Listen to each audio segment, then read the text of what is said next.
supressor de ruído, né? Que eu fiz.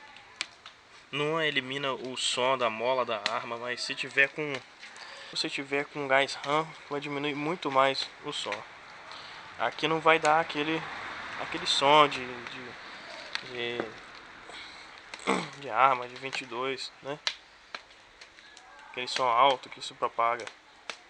Só vai dar o tranco da arma, que é o som da mola dela, né? Vamos fazer um teste primeiro sem o supressor de ruído.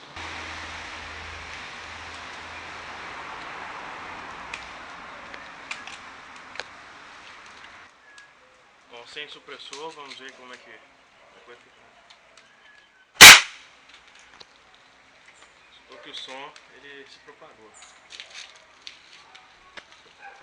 Então vamos testar com o supressor. Fez um som seco, né? Agora vocês vão escutar só o som da mola da arma.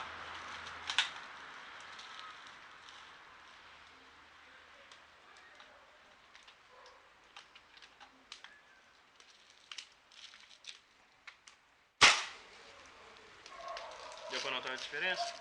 Vamos ver o outro. Não se propagou muito o som, né?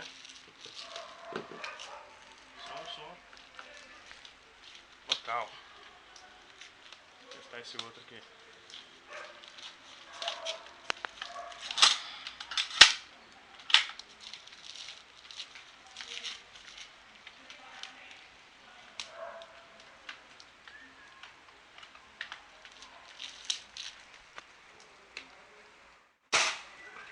Viu?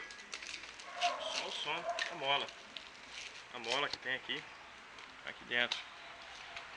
Aqui, galera.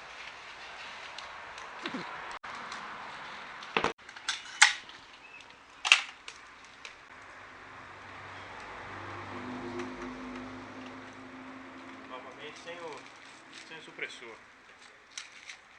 Só conta.